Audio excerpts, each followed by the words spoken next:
So Jerry, you're a long way from Cincinnati and Chicago. What brings you here to small town Fremont, Ohio to talk about? Well, I spend a day or two every week traveling around the country, and I try to spend a lot of time in Ohio.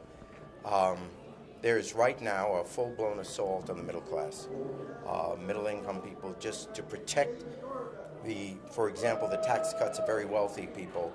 Middle-income people are being asked to make tremendous sacrifices. And the sacrifices that are being made are, we're doing away with their cuts in Pell Grants, so middle-class families can't afford to send their kids to college.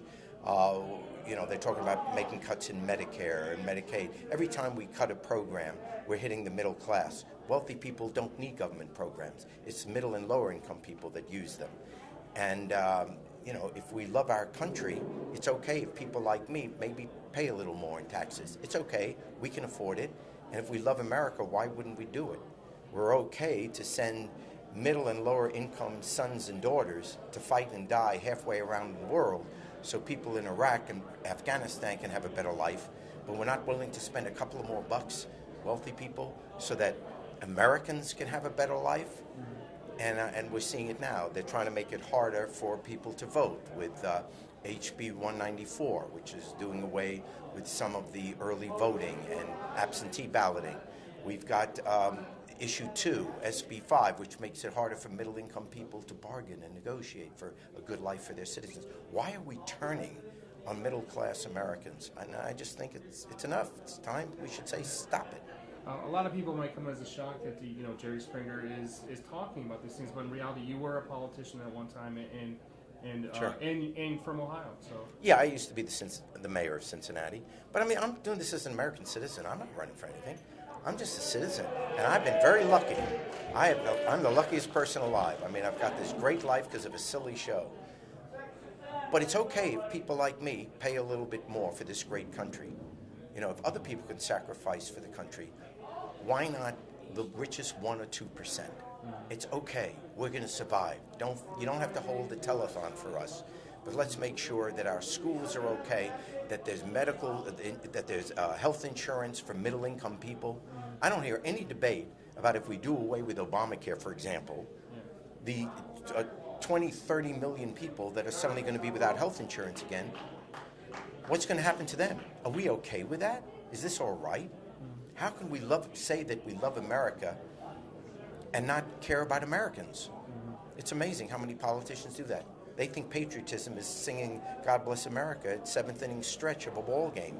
Start caring about regular, everyday Americans. Then we'll be a better country.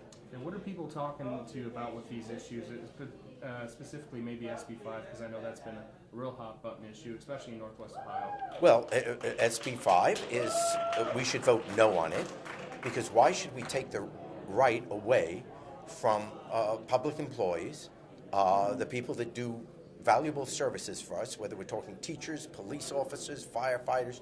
Why should we limit what they can negotiate and bargain for themselves?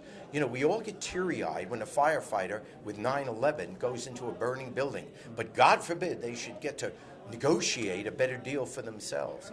It's disgusting. So we should vote no on too. Let's see, what else? Any chance of you maybe running for office in the future? I don't think so. I mean, this isn't about, I don't need a job, and I'm 67 years old already, so, I don't see that. But it has nothing to do with that. I've done this every day for the last every week for the last 20, 30 years. So I'm always traveling around giving talks on this subject. And I just think that the middle class is under an assault, and call it a class war, call it whatever you want. But it's time for the middle class and lower income people to fight back. That you can't permit these powerful, wealthy interests in America to keep subverting and repressing middle-income people. We're just trying to get their kids into school, just trying to have a decent life. All right. Anything else I failed to ask you think is necessary today, Jerry? How tall I am, stuff like that.